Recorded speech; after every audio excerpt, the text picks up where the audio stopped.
Seth Rosenbloom, hanging out in my home studio here in Massachusetts, and this is the first of what's going to be a series of YouTube videos that'll be mini lessons, tips on tone, and anything else you guys want me to talk about. So, due to the recent coronavirus pandemic and the cancellation of a lot of gigs, tours, as well as sessions, I find myself finally with the time to dive into some projects that I've been meaning to get to for a while. This is one of them. I've had a lot of requests for some little mini lessons and some other content going to YouTube. I've got a couple lesson packages out through various sites, but this is just some stuff to give an insight into what I do and some of the things I think about. So in this first lesson, I thought it would be cool to share 3 blues licks that are really important to my playing, and I hope that you'll find them useful in yours as well. So we're going to dive right into the first lick. These are all in the key of C. So in a C blues, our chords that we'll be thinking that we're going to be playing over here would be C dominant 7, F7, and then G7. So all of these licks are more or less out of the C minor pentatonic. We'll throw in a couple other notes here and there, but here's the first one.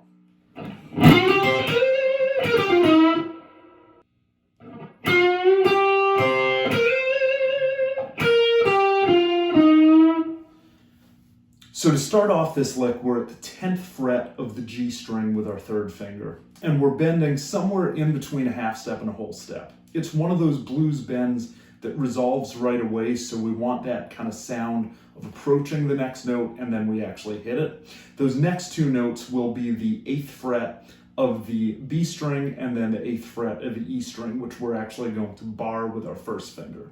So that'll sound like this. And then we want to repeat that root note, but instead of just playing the 8th fret on the E string again, we're going to do a slide from the flat 7 at the 11th fret of the B up to the 13th fret of the B, which is our root note C. So that'll sound like this. And we're never even really hearing that note on the 11th fret, the flat 7. We're just using it as a way to kind of accent that root note. Then the second part of the lick, we go back down into first position of the pentatonic, and we're really just going right down the scale. We're going to the 11th fret and then going right down 4 notes. And then that final note, you can either use a little vibrato or do what I did there and add a little micro bend. This is a great sounding lick as kind of one of those Clapton-ish lines that you can always go back to. Really a bread and butter type lick with blues. So for this second lick, you're going to notice a very, very strong Albert King influence. We're up in the 2nd position of the pentatonic, still in the key of C, and it's going to really hit some of those very Albert-esque bends.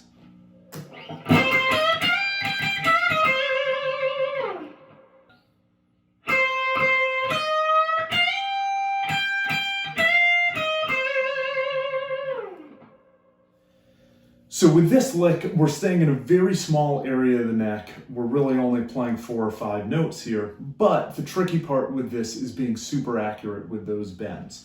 So we're starting on the 13th fret of the B string, going up to the 11th fret of the E string, and then we're bending the 13th fret a whole step up to the 15th fret. But we're staying on that for a few notes. So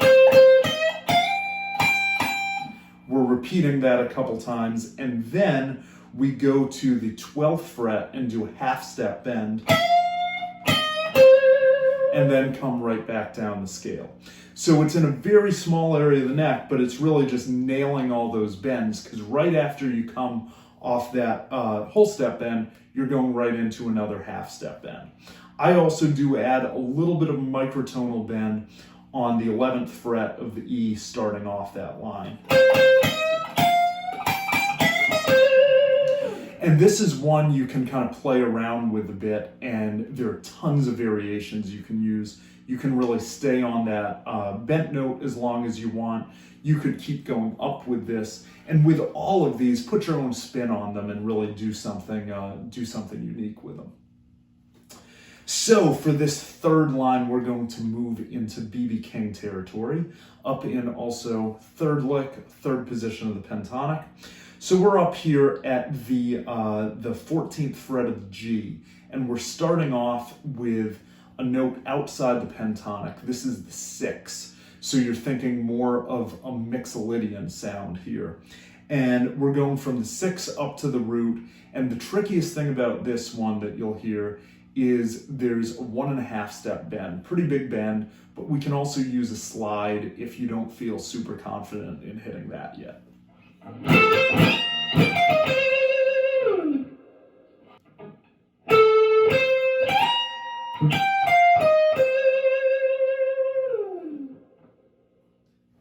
And here's what those would sound like if we used a slide instead of that bend.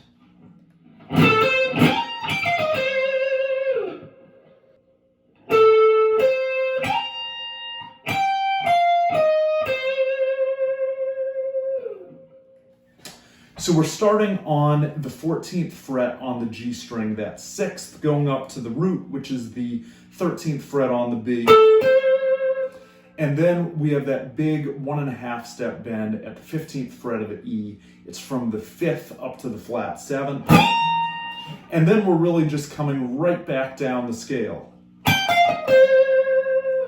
Not all that tricky a line, except that 1.5 step bend can be really hard to execute. So for this one, I'd spend most of your time practicing nailing that bend, and then the rest of it should come pretty easily. I hope you've enjoyed this video here on YouTube. I've neglected my channel here for a while, so I plan on bringing a lot more content like this. Lessons, tone tips, gear demos, pretty much anything else you guys want to hear. So if you've liked this, make sure to give it a thumbs up, share it with some friends, and also drop a comment with what you'd like to see in future videos.